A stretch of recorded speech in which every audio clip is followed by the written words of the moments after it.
C'est un cours d'art de rue. Voici un cours qui commence plutôt bien. Nous sommes au lycée de Romba et ses élèves suivent bien au chaud un cours sur l'histoire de l'art, une option pour ces futurs bacheliers. Mais à peine installés, les voilà déjà avec leur manteau sur le dos, direction le grand air, pour une salle de classe improvisée à l'extérieur. Un décor de théâtre qui colle au thème de l'option de cette année, la scénographie et l'art de rue. Moi, j'interviens surtout en tant que professeur de PS, mais en histoire de l'art, par rapport à l'histoire du cirque, les arts du cirque et les arts de la rue. Donc j'ai travaillé sur le street art et les arts de la rue, les arts vivants donc. Et je fais intervenir Nicolas Turon en tant qu'intervenant extérieur par rapport à son expérience de professionnel dans la rue et sur le thème scénographier l'art dans la rue. C'est donc Nicolas Turon qui intervient pour bousculer les codes d'une salle de classe traditionnelle et surtout pour être au cœur de son job de saltimbanque et d'artiste de rue, parler de l'art de la rue justement, ou comment prendre possession du monde qui nous entoure pour créer une œuvre d'art ou plutôt une action artistique comme il aime en concevoir depuis plusieurs années. J'ai habité par exemple, on construit des meubles avec des collègues, un architecte et un sociologue.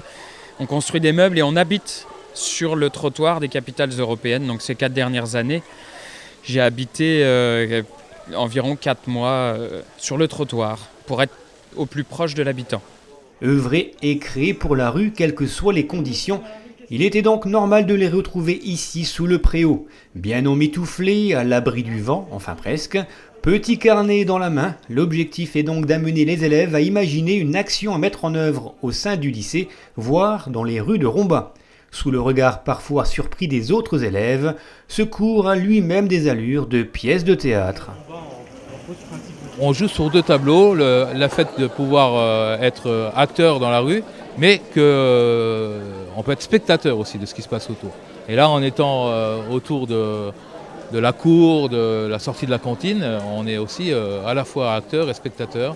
On est regardé, mais on peut aussi observer comment se passe la vie pendant un cours. Entre l'option musique, l'option d'une 3e langue ou encore l'option histoire de l'art, ces élèves ont donc choisi 3 heures par semaine depuis la seconde. Cela leur laisse le temps de s'investir dans les différentes thématiques proposées, des thématiques sur l'art de la rue que Nicolas Turon a bien voulu leur transmettre.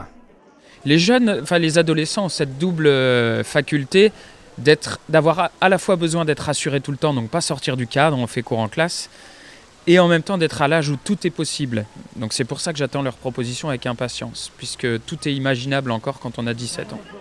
Surprendre et se surprendre, oser et bousculer, voilà le programme pour ces élèves de terminale, de futurs bacheliers, peut-être grâce à des points acquis avec cette option, histoire de l'art.